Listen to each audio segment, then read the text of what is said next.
ঢাকা ৯ আসন থেকে মনোনয়নপত্র জমা দিতে পারেননি বিএনপির স্থায়ী কমিটির সদস্য মির্জা আব্বাস। মির্জা আব্বাসের অভিযোগ, তার লোকজন নির্ধারিত সময়ের মধ্যেই মনোনয়নপত্র নিয়ে রিটার্নিং কর্মকর্তার কার্যালয়ে গিয়েছেন, কিন্তু তা গ্রহণ করা হয়নি।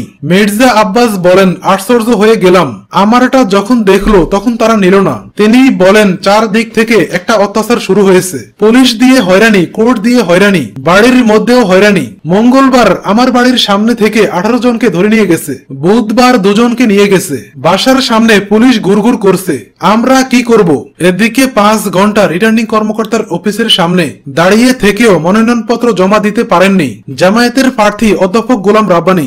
আমি অ্যাডভোকেট মোহাম্মদ বাইজিদ উসমানী, রংপুর আইনজীবী সমিতির একজন সিনিয়র সদস্য। আমি মিঠাপুকুর আসনে বাংলাদেশ জাতীয়তাবাদী দল বিএনপির মনোনীত প্রার্থী অধ্যাপক গোলাম রাব্বানীর পক্ষে নমিনেশন দাখিল করার জন্য রংপুর ডিসি অফিসে, ডিসি তথা রিটার্নিং অফিসের অফিসে এসেছিলাম আমরা নমিনেশন পেপারগুলো সঙ্গে নিয়ে। 3:30টার সময় এসেছি, আমাকে কার্ড দেওয়ার পরে আমাকে এন্ট্রান্স দেওয়া হয়নি। আমার পরবর্তীতে অনেক প্রার্থী এসে দাখিল করেছেন, আমি বারবার দৃষ্টি আকর্ষণ করা সত্ত্বেও আমাকে অ্যালাউ করা হয়নি। পরে রংপুর ডিএসবির একজন সাব ইন্সপেক্টর আমার কার্ড নিয়ে, আমার ছবি নিয়ে উনি কোথায় কোথায় পাঠালেন। তারপর পুলিশের সকল শিশু কর্মকর্তা এবং সকল ব্রাঞ্চের লোকজন এসে আমাকে বিভিন্নভাবে জিজ্ঞাসাবাদ করেছেন এবং প্রার্থীকে উপস্থিত করানোর জন্য আমাকে চাপ দিয়েছেন। আমি বলেছি প্রার্থী এখানে নেই, আমি তার পক্ষে আইনজীবী হিসেবে এসেছি।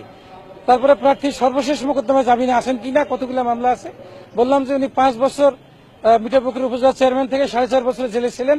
জেল থেকে বের হওয়ার পরে সর্বশেষ একটা ভৌতিক মামলা, সেটা তো হাইকোর্ট থেকে এন্টিসিপেটরি বেলে আছেন, যেটা 15/1/2019 তারিখ পর্যন্ত। ওনারা সেই কাগজটা চাইলেন যে এই কাগজটা পাইলে আপনার নমিনেশন সাবমিট হবে। আমি কাগজটা এনে সার্কেল বির হাতে দিলাম পুলিশের।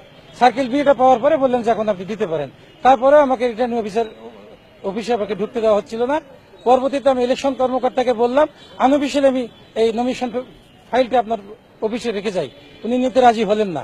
তারপরে সিএ কে এক রকমের সাধারণ নাগরিক হিসাবে আমি ডিসি এবং রিটার্নিং অফিসের সঙ্গে দেখা করতে চাই, একথা বলে অনেকটা উনি আমার অনুরোধে উনি ডিসি সাহেবের রুমে গেলেন। যাওয়ার পরে ওখানে দীর্ঘক্ষণ পর বের হয়ে বললেন অনলি আপনি, শুধু একমাত্র আপনি এখানে এলাও।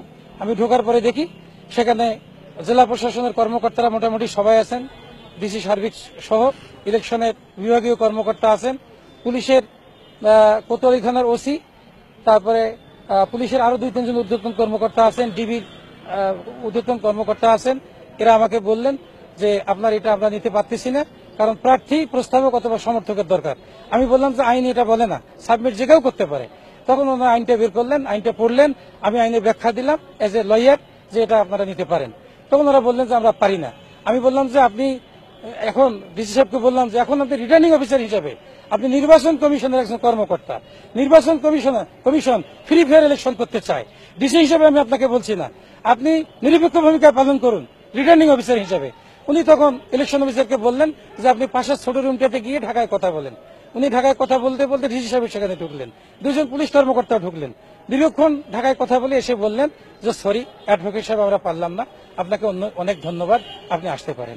কারণ হলো আমার প্রার্থী বিপুল ভোটে গত উপজেলা পরিষদ নির্বাচনে মিঠাপুকুর থেকে নির্বাচিত হয়েছিলেন। ওনাকে আপনার পিছনে যে বিভাগীয় কমিশনারের অফিস, সেখানে ওনাকে শপথের জন্য ডাকা হয়েছিল, সেখানে আইনজীবী হিসেবে আমরা আইনজীবীদের একটা দল এসেছিলাম ওনার সঙ্গে।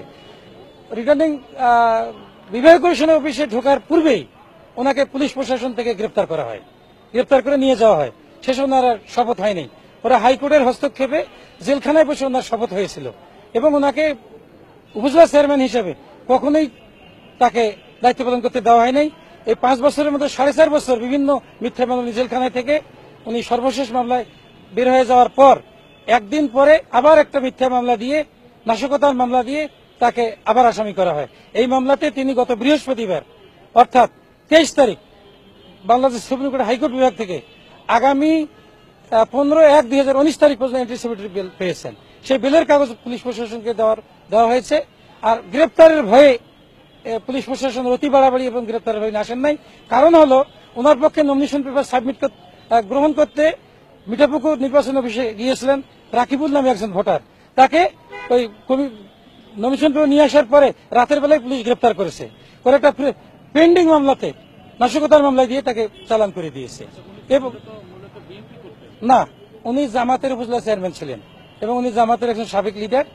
উনি এবার এই জোটের বিএনপির যে জোট, এই 20 দলীয় জোট, এই জোটের প্রার্থী হিসেবে সর্বশেষ সিদ্ধান্তের আলোকে মির্জা ফখরুল ইসলাম আলমগীর সাহেবের স্বাক্ষরিত বাংলাদেশ জাতীয় দলের ধানের শীষ মার্কার প্রার্থী হিসেবে উনি নমিনেশন পেপার সাবমিট করেছিলেন।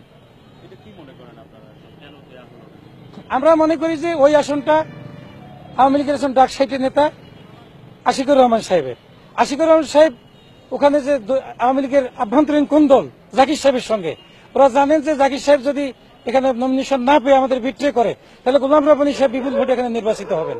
আর গোলাম রব্বানী সাহেবের নির্বাচনী মাঠটা ওখানে এত বেশি শক্ত যে প্রশাসন দিয়েও সেখানে ব্ল্যাকমেইল করে তাকে তাদের প্রার্থীকে, সরকার দলীয় প্রার্থীকে জেতানো যাবে না। এই জন্যই তারা চাচ্ছেন যে কোনো ভাবে এই গোলাম রব্বানী সাহেব যাতে নমিনেশন পেপার সাবমিট করতেই না পারে, সাবমিট করতে পারলে তাকে ঠেকানো যাবে না। এই আঙ্গিকেই প্রশাসনকে লেলিয়ে দিয়ে আজকে অন্যায়ভাবে তার নমিনেশন পেপারটা রিটার্নিং অফিসার সাহেব গ্রহণ করলেন না। আমার মনে হয় যেটা তার ব্যক্তিগত কোনো দুর্বলতা নয়, উপরে চাপেই তিনি এটা করতে বাধ্য হলেন এবং রিটার্নিং কর্মকর্তা হিসেবে তিনি নিরপেক্ষ দায়িত্ব পালন করতে প্রথমেই ব্যর্থতার পরিচয় দিলেন। আমরা তার তীব্র নিন্দা জানাই।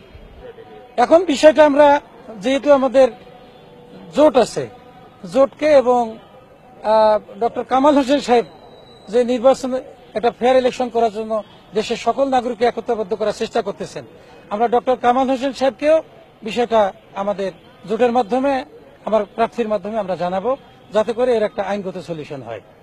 আমি একজন আইনজীবী হিসাবে এই ক্যান্ডিডেট যিনি আছেন, প্রার্থী যিনি আছেন, যে ওই প্রার্থীর পক্ষে আইনজীবী হিসেবে আমি এসেছি। তবে আমি একজন সাধারণ নাগরিক হিসেবে, ভোটার হিসেবে যেটা এ পর্যন্ত বুঝতেছি, জানতেছি, সেটা হলো জামাত এবং জামাত বিএনপি সহ 20 দল জোটবদ্ধভাবে ইলেকশন করতেছেন। জামাত এতদিন চিন্তা করতেছিল যে বিএনপির মার্কাতে ইলেকশন করবেন কিনা। গত আজকে হলো কয় তারিখ, 28 তারিখ, 26 তারিখে সিদ্ধান্ত হয়েছে যে সকল প্রার্থী জামাতের এই বিএনপির সাথে একত্রতা ঘোষণা করে ধানের শীষ প্রতীক নিয়ে নির্বাচন করবে।